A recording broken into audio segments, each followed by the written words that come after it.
Red Lanterns number 21, written by Charles Soule, art by Alessandro Vitti. So, all of Green Lanterns 20 happened, and we basically hit the reset button on the Red Lantern Corps. And this issue opens up with Atrocitus taking one of his Red Lanterns and tearing off his ring, therefore killing him. The Red Lantern's name is Fist, by the way, Phist. And everyone's like, why did we just kill one of our own? And Atrocitus reaches into his stomach and pulls out a green thing. And he says, this is a listening device, and it's been sending everything we say to the Green Lantern Corps. So that's a thing. And he drops Fist into the blood ocean. And he's just like, okay, so we need to refocus our book real quick. I'm just going to tell all the Red Lanterns straight up. Enemy number one, the Green Lanterns.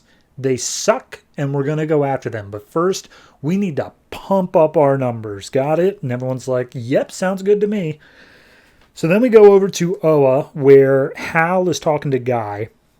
And it's a whole lot of back and forth about like the state of the Corps and how everything's going and whatnot. But the general feel of the conversation is that back during Jeff Johns' run, Guy put on the Red Lantern ring a couple times. He became a Red Lantern, and Hal is saying, look, I'm still rebuilding the Corps. It's going slowly, but we lost our listening device over at the Red Lanterns. I need you to go in and be undercover. And Guy's like, no, that's an awful idea. Why in the hell would I do that? And he's like, look, I'm not telling you have to. I'm just asking if you will, because they are a threat. They are something that is dangerous to us as a tiny little Green Lantern Corps that's still rebuilding. And I would like it if I could have you on the inside. And he's like, all right, I'll think about it, but I'd like it a lot more if I didn't have to go back to that crappy planet Yzmalt.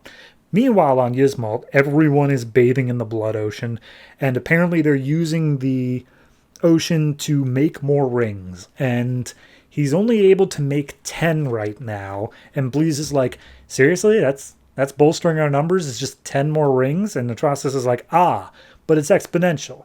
Each of those 10 will recruit 10 more. And then those 100 will recruit 10 each there. And soon we will have millions. It's all part of my multi-level marketing scheme.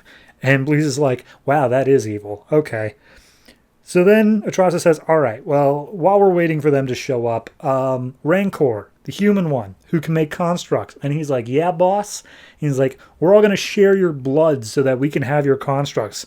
And dude pulls out 2 swords. And he's like, screw you. This is mine. This is my special power. I'm not sharing my blood with you. And he's like, dude, you're a Red Lantern. Share with us. And he's like, no.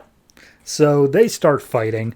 We cut back to Guy in his bar. And he's talking to, I forget his name. But like the one that was part of the like Mad Company. The super like gung-ho Expendables kind of guy.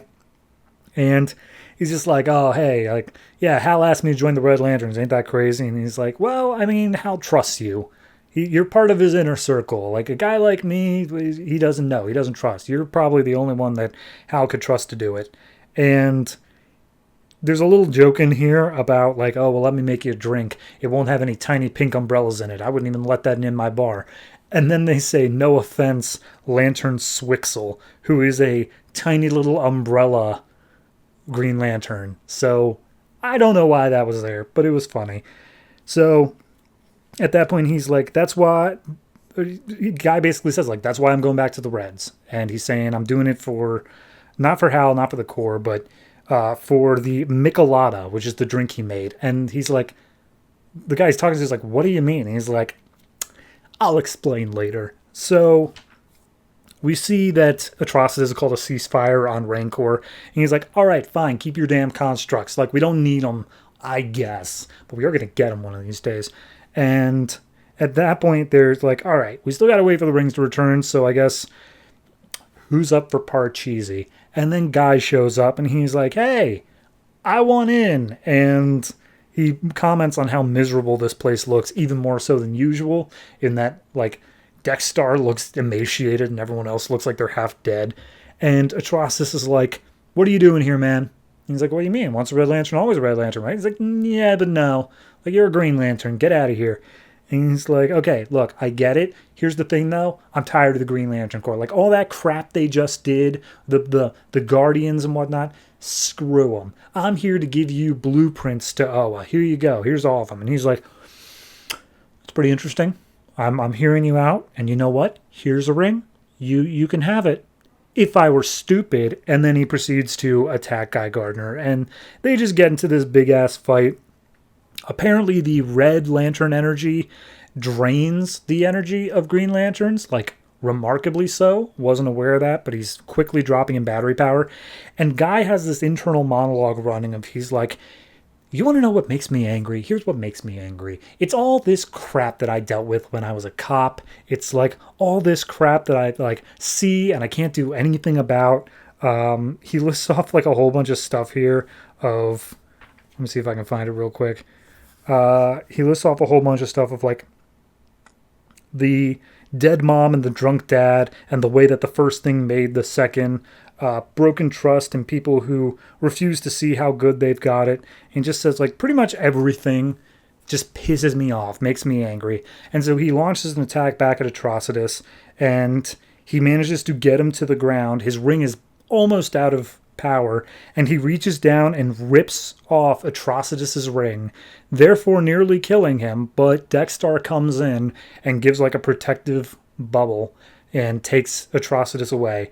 Guy slips on Atrocitus's ring, and his internal monologue says, I'm done being the good guy, as he transforms fully into a Red Lantern. So that's an issue. That's a hell of a way to shake up the status quo. I mean, the cover kind of gives it away, but regardless, I like it. It's good. It's solid. I don't really know what more to say about it. It's just it's setting up the piece. It's saying, all right, Guy is now a Red Lantern, and he is working undercover for the Green Lanterns. But like, one of the comments he made earlier was he might just go feral. He might just be a Red Lantern, because it does kind of feel right to him in a lot of ways. And when you're wearing the red ring, it just kind of keeps you in that cycle of rage. So I'm interested. I know this stays as status quo for a long time, and I'm interested to see where we go with it and how much he actually is working with the Green Lantern Corps still. So overall, I'll give this one, I'll give it a 7.5. And I do want to point out that Alessandro Vitti's art, great for the Red Lanterns, looks awesome. Do not like Guy. Something's wrong with his face. I don't know what it is, but there's just like something not there. So art's hit or miss for me, but the rest of it, I'm interested.